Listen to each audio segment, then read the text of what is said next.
E aí, pessoal, tudo bem com vocês? Tranquilo? Para quem não me conhece, meu nome é Pedro Lourenço. Hoje, atualmente, eu sou seminarista no Seminário Teológico Cristão Evangélico do Brasil.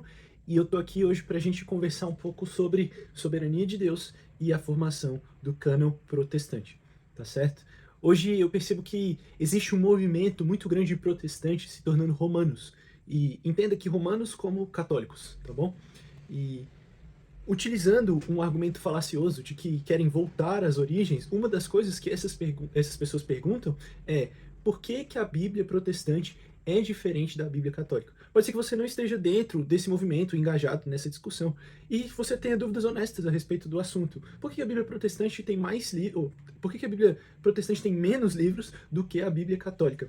A gente vai estar conversando um pouco sobre isso hoje.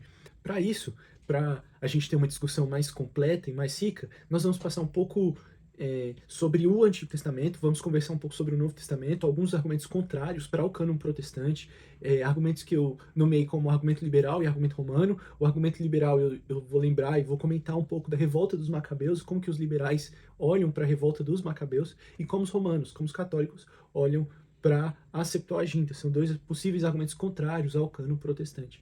Mesmo assim, nós vamos perceber como o Senhor é soberano na formação do cânon e concluir que o cânon protestante, de fato, é o mais plausível. E por isso nós assim cremos e confessamos. Por ora, vale a pena a gente pensar um pouco nas nossas definições. E se perguntar o que é soberania de Deus. Quando a gente pensa no termo soberania de Deus, a gente está pensando em coisas que são um tanto quanto complexas, né? Você tem discussões que foram travadas sobre isso. Mas olha o que Herman Bavinck vai dizer sobre isso. A soberania de Deus é um poder ilimitado, mas não de um destino cego, de um acaso incalculável, de uma força obscura da natureza. Em vez disso, é a vontade de um Deus todo-poderoso e de um Pai gracioso. Bem, diferente das ideologias, teologias, filosofias alienantes, o Herman Bavinck ele define Deus como um ser pessoal e todo-poderoso. Isso aqui já é extremamente relevante e necessário para a gente. Por quê? Porque se esse Deus é um Deus pessoal e todo-poderoso, ele tem vontades pessoais e vontades todo-poderosas. E não só isso, ele está excluindo todo tipo de ideologia ou de pensamento apóstata, errôneo, de que Deus é um ser impessoal, ou talvez a Terra, ou o cosmos, a realidade, qualquer coisa desse tipo. Deus não é assim. Deus é um ser pessoal. E por essa característica pessoal e toda poderosa, nós temos um Deus que tudo que ele faz é bom, agradável e perfeito. Diante disso, a sua vontade, ela é soberana. O seu senhorio, ele é soberano. Existem senhores no mundo, reis no mundo, mas não existe nenhum outro senhor maior do que o nosso Deus. Não só isso, essa soberania de Deus, como Bavinck coloca, é de alguém todo-poderoso, que pode fazer qualquer coisa. Mas não só isso, ele não é de um déspota, não são atitudes maquiavélicas, pelo contrário, são atitudes de um pai gracioso, de um pai amoroso. Da mesma forma que o pai amoroso, em sua soberania, não deixe que o seu filho toque na tomada. Assim é a soberania do nosso Deus. Por outro lado, o que é cânon? Para John Frame, cânon é o conjunto de escritos que Deus deixou para governar a sua igreja. E diante dessa afirmação, surge o seguinte questionamento: qual é o conjunto de escritos correto? A gente tem o cânon protestante, nós temos o cânon católico, nós temos o cânon judaico. Qual utilizar? Por que o cânon protestante é o mais confiável? Né? Por que nós preferimos o cânon protestante a outros cânones? Aqui que a gente vai estudar um pouco isso. E para essa defesa, a gente vai mostrar a supremacia da palavra de Deus diante da igreja, ou seja, Deus deseja governar o seu povo por meio da sua palavra. Deus deseja governar a igreja por meio da sua palavra. E aí depois a gente vai avaliar o conteúdo da Bíblia hebraica, os registros historiográficos, o concílio de Âmina e, por fim, os embates de Jesus para mostrar como o cânon protestante é mais plausível. Para falar um pouco do Antigo Testamento, nós precisamos começar pensando que Deus deseja se relacionar com o seu povo por meio de um livro. Isso é perceptível de várias formas. Por exemplo, em Êxodo, logo ali no princípio, Deus ele fala. A sua palavra é revelada, mas não só isso. Ele deseja que sua palavra seja perpetuada por meio da escrita. Então ele faz isso com os 10 mandamentos. Nós temos alguns textos em Êxodo, Deuteronômio, Salmos, Isaías, que deixam essa ideia muito clara. Mas não só isso. A vontade de preservar a revelação falada por meio de escritos, e essa vontade, esse gozo, esse desejo de ter a palavra escrita, essa compreensão dessa necessidade da palavra, a gente consegue ver no texto de 2 Reis 22 e 23, quando o profeta Ilquias, no reinado do rei Josias, encontra o livro da lei. E Josias se apega de tal forma àquele livro que renova a aliança com o Senhor. Josias entende que o livro não é uma brincadeira, um mero escrito, textos de filósofos, de reflexão, ou Josias também entende que aquilo dali não são simplesmente leis, né, normas, como a nossa Constituição, não. Aquilo ali é a palavra de Deus, e por isso que Josias se apega e ama as Escrituras. Outro argumento também para a gente pensar que essa palavra era muito importante é que esse livro da lei era lido em reuniões relevantes, em reuniões solenes. Isso já é um outro argumento que mostra que o judeu entendia claramente a necessidade da palavra. E não só isso, não essas leituras públicas, somente essas leituras públicas, mas também esse livro da lei, ele era deixado no santuário. E deixar esse livro no santuário era algo ímpar. Quem nos relata isso é o Flávio Josefo e outros historiadores contemporâneos a esse. E por isso que a gente deve pensar que esses escritos são fundamentais. Ora, uma vez que a gente entende a superioridade dos escritos, ou seja, uma vez que a superioridade dos escritos é mostrada e explicada, questionam-se quais eram os livros que os judeus liam, ou então quais são os livros que os judeus leem hoje. E aí eu posso te dizer que o primeiro argumento é o cânon do Antigo Testamento protestante equivale em conteúdo ao cânon da Bíblia judaica. Olha aí no slide. A gente tem a lei, que é a Torá, compreendendo os livros de Gênesis, Êxodo, Levítico, Números e Deuteronômios. A segunda divisão são os profetas, Nevim, que compreende os livros de Josué, Juízes, 1º e 2 Samuel, 1º e 2 Reis, Isaías, Jeremias, Ezequiel e o livro dos 12, que são os nossos 12 profetas menores. Depois nós temos os escritos, os Ketuvim em hebraico, que é Salmos, Provérbios, Jó, Cantares, Ruth, Lamentações, Eclesiastes, Esther, Daniel, Esdras e Neemias e 1ª e 2 Crônicas. Então note que aqui nós temos os mesmos livros em conteúdo. Alguém pode argumentar que talvez a forma fosse diferente, mas isso pouco importa. Note que 1º e 2 Samuel, ou 1º e 2 Reis, ou 1º e 2 Crônicas, eles são livros unidos, mas em conteúdo são as mesmas coisas. Ou então Esdras e Neemias, porque eles contam a mesma história. Ora, esse é um dos argumentos que nós podemos pensar a respeito do cânon. Mas além da evidência de conteúdo, nós temos uma evidência historiográfica, que são os escritos do historiador do primeiro século, Flávio Josefo.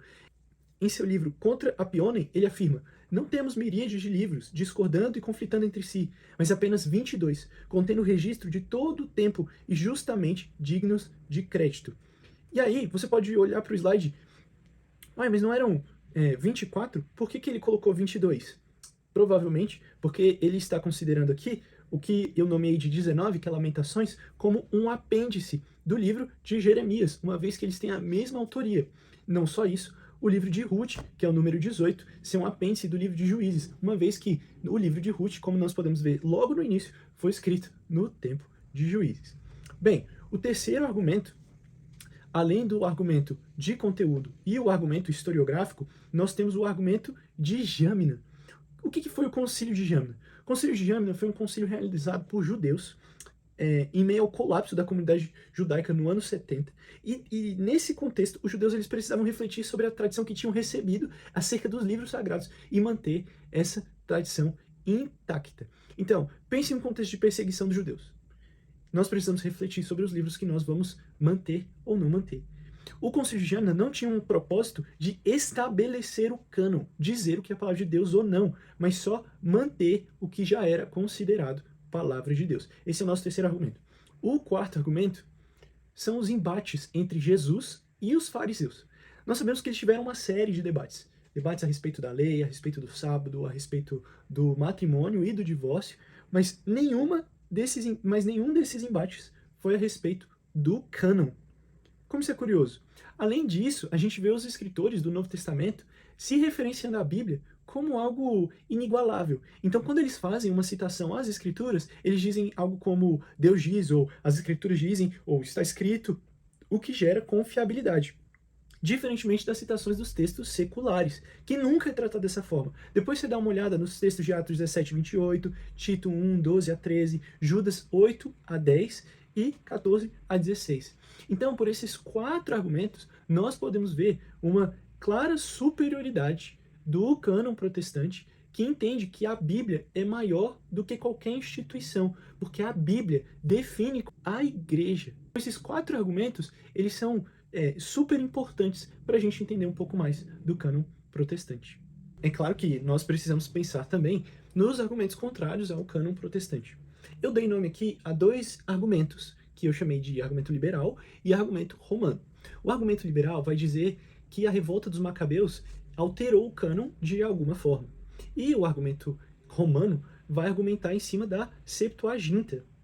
Ora, uma vez que nós estamos em um ambiente que tem mais católicos do que liberais, eu queria me deter um pouco mais no argumento da Septuaginta. Por isso, para responder o argumento liberal de que o cânon teria sido alterado com Judas Macabeu, eu trouxe nosso companheiro Roger Beckwith, que vai dizer o seguinte: os fariseus, os saduceus e os essênios provieram de escolas de pensamento distintas e rivais nos dias de Jonas Macabeus, morto em 143. Alterar o cânon depois desse período teria sido algo muito controverso, e é muito pouco provável que tenha ocorrido. Assim, o cânon deve ter sido reconhecido como encerrado antes de 143 a.C. O que o Roger quer dizer aqui? Bem, nós temos escolas de pensamento que são antagônicas, os fariseus, os saduceus e os essênios. Inicialmente, a gente pode até imaginar ou pensar, tender a pensar, que eles são uma espécie de amigos ou até colegas, porque eles têm um inimigo em comum, Jesus. Mas não, eles são muito opostos, eles são diferentes, eles pensam diferente. Um acredita na ressurreição, o outro não. E para eles, isso é fundante. Para o judaísmo, isso é essencial. Então, chegar alguém para tentar mudar o cânon, escrever algum livro ou alterar alguma coisa, seria uma loucura. Seria uma loucura. A gente teria um colapso interno, uma revolução civil dos judeus, por causa do cânon. Isso não seria aceito pelos judeus. Então você teria um grande embate por causa disso. E por isso, o Roger diz que o cânon teria sido encerrado antes de 143 a.C. Esse cânon que nós vimos que corresponde ao Antigo Testamento protestante, tá bom? Outro teólogo que vai nos ajudar bastante agora é o N. Gruden. Ele diz assim: há fortes evidências na tradição judaica e em outras fontes de que o povo judeu acreditava ter a voz profética cessado após a morte de Ageu, de Zacarias e de Malaquias. É, portanto, provável que, por volta de 300 a.C., o cânon do Antigo Testamento estivesse definido em todos os seus elementos fundamentais. Embora até a era cristã tenham continuado a existir debates secundários sobre certos livros, esses debates tiveram pouco efeito sobre a forma do cânon. Apesar de uma diferença de interpretação, o Gruden vai afirmar que o cânon provavelmente fechou em 300 a.C., deixando a gente ainda mais seguro do que o Roger. Ou seja, o argumento liberal cai por água abaixo. Não faz sentido Macabeus nem querer mudar o cânon, nem querer inserir, escrever novos livros. Não faz sentido. Não faz sentido tanto pelo povo judeu, quanto pela possível revolução interna que eles teriam. Uma vez que a gente comenta o argumento liberal, vale a gente ir para o argumento romano, o argumento da Septuaginta.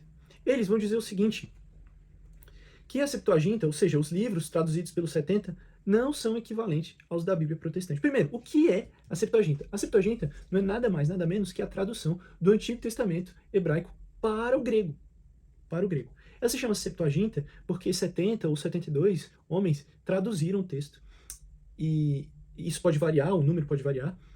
E que essa tradução foi igual para todos os tradutores, mesmo eles não tendo contato um com o outro. Isso é um tanto místico. Perceba então esse lado místico desse livro, dessa tradução, que ganha por isso um grande peso, um grande renome, certo? Essa é a Bíblia que Jesus e os apóstolos utilizaram, uma vez que eles falavam grego, eles estavam sob domínio de língua grega. E aí qual é o ponto?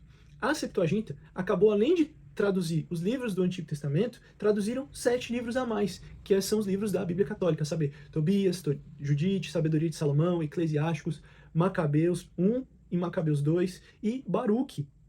Então, ora, se Jesus e os apóstolos liam essa Bíblia, por que nós, protestantes, não pegamos esses livros e colocamos também no nosso cânon?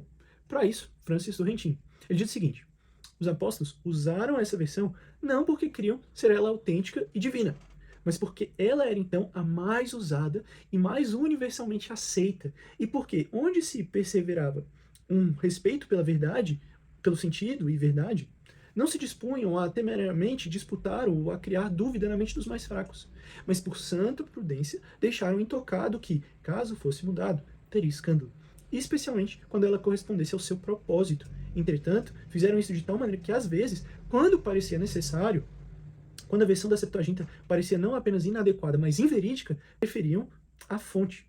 Isso pode facilmente ser deduzido de uma comparação de Mateus 2,15 com Oséias 11,1, João 19,37 com Zacarias 12,10, Jeremias 31,15 com Mateus 2,18, Isaías 25,8 com 1 Coríntios 15,54. O que o Francis está dizendo aqui? Ele está argumentando que, ainda que eles usassem essa versão, e não usassem essa versão porque eles acreditavam que era divina ou inspirada, ainda que eles usassem essa versão não era sempre a melhor.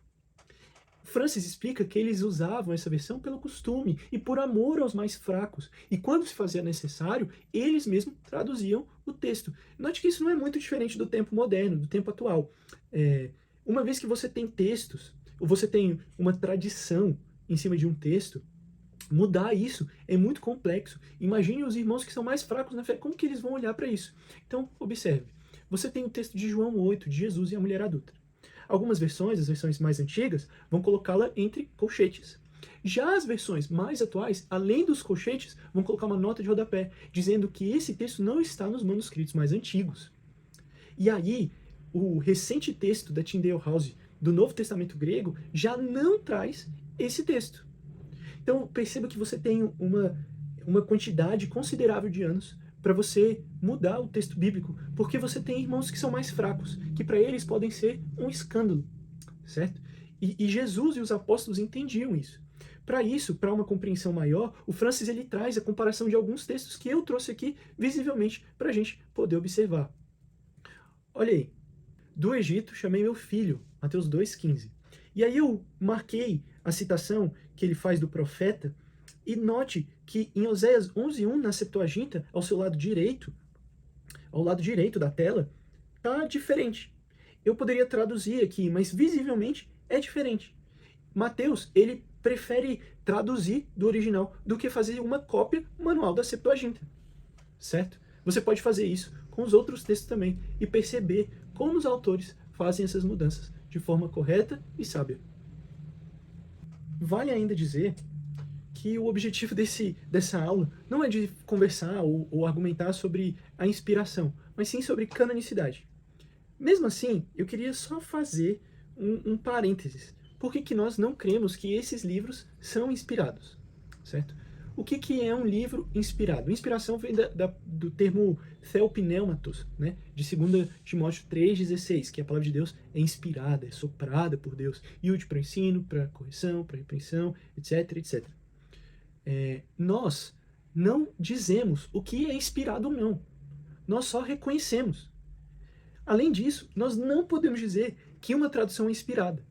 Nós defendemos, e o artigo 5º da Confissão de Fé da Igreja Cristã Evangélica do Brasil diz claramente que o único texto que é inspirado por Deus são os manuscritos originais. Nós não devemos levar em consideração uma tradução, porque a tradução ela é falível. Ela é falível. Então, ora, pense agora no argumento romano e essa valorização da tradição. A gente sabe que Jerônimo, Orígenes e outros eruditos sempre fizeram a diferenciação entre os livros apócrifos, ou seja, os livros 7 a mais que foram adicionados na Bíblia Católica, e os escritos inspirados no Antigo Testamento. E que só em 1500, no Concílio de Trento, eles bateram o martelo nisso aí. Enquanto isso, os protestantes sempre percebiam que os escritos apócrifos eram só textos referência que você deve ler mesmo para você aprender, mas eles nunca consideraram como palavra de Deus. Agora, quando a gente pensa sobre o Novo Testamento, a gente pode se perguntar de onde vem o Novo Testamento? Por que o Novo Testamento? Quem dá vida ao Novo Testamento? E essa resposta é bastante simples, porque Jesus dá vida ao Novo Testamento. A gente sabe que Deus falou nos últimos dias pelo Filho, isso que diz o autor de Hebreus. E em João 14, 26, Jesus disse que os apóstolos deveriam lembrar da sua obra. E aí, por meio do testemunho da pregação dos 12 que foram registradas, nós temos o Novo Testamento. O Novo Testamento é só um fruto das palavras e da ordem de Jesus.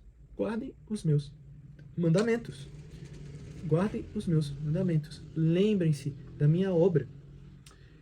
Não é à toa que Clemente de Roma diz o seguinte: os apóstolos receberam o evangelho para nós da parte do Senhor Jesus Cristo.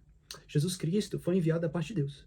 Assim, Cristo procede de Deus e os apóstolos de Cristo, portanto, ambos procedem da vontade de Deus, como deve ser. Ou seja, o que Clemente está querendo dizer aqui? Ele mostra que existe uma cadeia. Deus envia Jesus. Jesus é enviado da parte de Deus. Jesus envia os 12.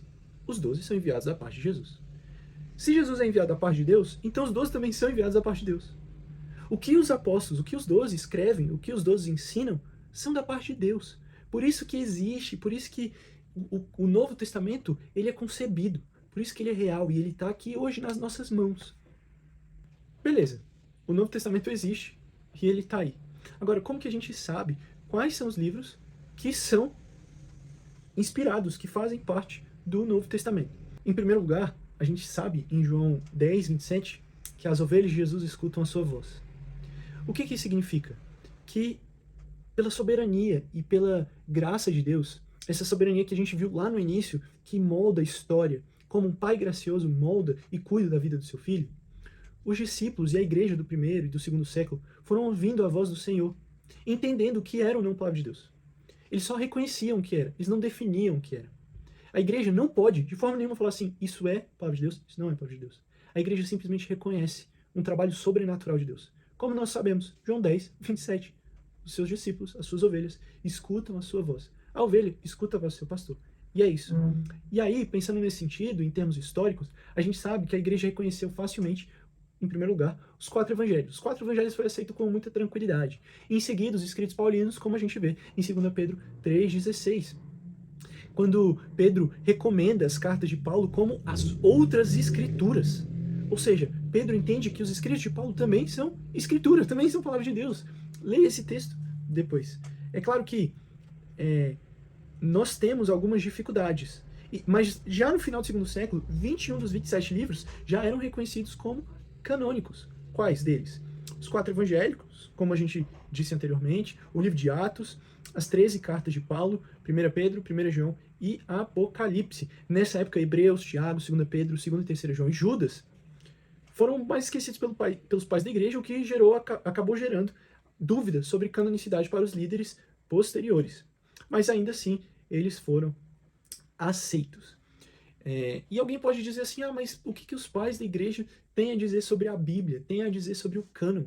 Até a igreja, os pais da igreja refutam a cosmovisão romana, de que a igreja é suprema à escritura, de que a igreja é maior do que a escritura. Não, pelo contrário, os pais da igreja sempre entenderam que a Bíblia dita como deve ser a igreja. Olha só as palavras de Geoffrey Bomley. Irineu descreveu as escrituras como fundamento e o pilar de nossa fé. Tertuliano argumentou que tudo o que ensina é verdadeiro e devemos aceitar os seus mandamentos e cumpri-los. Clemente de Alexandria a chamou de primeiro princípio de instrução, pois nela ouvimos a voz do Senhor. Cirilo de Jerusalém recusou-se a aprovar qualquer ensinamento que não tivesse apoio bíblico. Crisóstomo constantemente orientava sua congregação para as escrituras e pedia ao povo para que obtivesse suas próprias cópias, lê-las e ponderá-las com frequência em casa. Agostinho escreveu a escritura como fundada no mais alto pináculo de autoridade divina. O que a gente pode aprender com essa citação? Que os pais apostólicos tinham como suprema importância, com supremo valor, as escrituras. Nada era maior do que as escrituras. Não havia dito papal dissesse o que eram ou não as escrituras e qual o valor que se dá às escrituras. As escrituras ditam isso. Ela é a nossa referência. Por fim, e a última citação, gostaria de ler John Frame, que diz o seguinte: de modo notável, em 367 d.C., quando o bispo Atanásio de Alexandria publicou uma lista de livros aceitos em sua igreja, não houve tumulto. Desde aquela época, cristãos de todas as tradições, ortodoxos, orientais, católicos romanos e protestantes, concordam com o cânon do Novo Testamento. Por quê? Porque existia naquela época de Atanásio alguns hereges que duvidavam do cânon e escreviam seu próprio cânon. Marcião foi um desses hereges que questionava o cânon. E aí Atanásio falava assim, olha, eu nem precisava escrever aqui a lista dos livros que nós cremos ser palavra de Deus. Mas para quem não haja dúvida, estou aqui eu escrevendo. E quando ele escreve, ninguém refuta, ninguém argumenta em cima disso, porque todos creem que esses livros do Novo Testamento são parte do cânon, fazem parte da Bíblia. Isso aí, ninguém discorda, como John Frame coloca. Ortodoxos orientais, católicos romanos e protestantes. Por fim, já na conclusão, a gente consegue ver algumas divergências ao longo da história. A gente vê argumentos liberais, a gente vê romanos argumentando contra os protestantes, mas mesmo assim, em cada situação simples, em cada detalhe, nós vemos o Senhor cuidando de forma soberana a formação do cânon. Seja nos mesmos escritos dos judeus, seja em concílios, como o concílio de Jâmina, seja os argumentos historiográficos do historiador referência do primeiro século, como Flávio Joséfo, seja os constantes conflitos ali do primeiro século. Existem várias coisas que o Senhor mostra sua mão poderosa e o seu poder superabundante. Isso é magnífico, nós podemos confiar na vontade do Senhor. E pensando nisso, pensando na supremacia do cânon protestante ao cânon romano, John Frame diz o seguinte: a Igreja Romana tem afirmado que a autoridade do cânon se baseia na declaração oficial da Igreja Católica. Mais a convicção da Igreja a esse respeito, unânime desde 367 d.C., precede qualquer declaração de Papa ou Concílio Católico Romano. E como vimos, 2. Deus deseja governar sua Igreja por um livro, não pela autoridade de uma Igreja. Assim, a autoridade da Igreja repousa na autoridade do cânon, não ao contrário. Para o Frame, é claro que as Escrituras ditam como deve ser a Igreja. Que Deus desejou se revelar por meio de um livro e não por papas. Que o seu mediador entre ele e os homens é Jesus Cristo, e ele deixa sua palavra escrita. Por isso nós cremos na Bíblia. Por último, a citação de um grande amigo meu, Raul Vitor. Olha só o que ele diz. A Igreja é depositária, não geradora da verdade. Assim, ela é como um sustentáculo desta, devendo, pois, guardá-la incontaminada das mentiras que procuram corromper a pura doutrina de Cristo. Cabe à Igreja se submeter à verdade, que são as Escrituras, e não a manipular, pois se assim ocorrer, ela não estaria edificada sobre o fundamento dos apóstolos e profetas, e não seria coluna e baluarte da verdade. Ou seja, para o Raul, a Igreja não gera a palavra de Deus. A Igreja não gera Bíblia. A Igreja não gera escritos inspirados. A Igreja só recebe. A Igreja é só o depósito. A Igreja, uma vez recebida, se sustenta nisso. E por isso, nós não devemos manipular as Escrituras. Nós não devemos rejeitar e dizer o que é ou não Escritura. Não devemos fazer isso. Como Raul diz, pois se assim ocorrer, ela não estaria edificada sobre o fundamento dos apóstolos e profetas e não seria coluna e baluarte da verdade. É possível ver claramente Deus guiando a sua história como um Deus pessoal e infinito, que cuida de todos os detalhes, inclusive da sua palavra, como ele decidiu se revelar.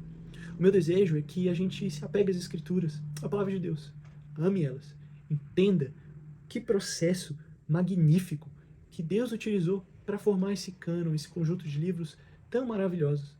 A palavra de Deus é viva e eficaz, mais cortante do que uma espada de 2 gumes. Que a gente se apegue, que a gente ame, que a gente deseje a palavra de Deus. Por fim, eu gostaria só de mostrar a bibliografia, vai que você queira estudar um pouco mais o assunto. Está aqui os livros utilizados. Bavinck, Dogmática Reformada, volume 2. Ernst Steinmeier, Inspiração e Inerrância das Escrituras. Wayne Grudem, Teologia Sistemática, um livro básico e referência. Origem, Confiabilidade e Significado da Bíblia. Já um livro mais denso e mais completo, John Frame, A Doutrina da Palavra de Deus. Esse livro faz parte da trilogia do John Frame. Outro, Compêndio de Teologia Apologética, de Francis Torrentini. O Cânon das Escrituras, F.F. Bruce. E por último, um livro que é uma coleção de artigos chamado Scripture and Truth. O meu desejo, então, é que você ame as Escrituras, ame a Deus acima de todas as coisas. E para que você ame e tema a Deus, tenha contato com as Escrituras, pois assim Ele quis, pois Ele é soberano, e tudo que Ele faz é bom, agradável e perfeito, inclusive guiar o cânon, e nos dá a Bíblia como nós temos hoje.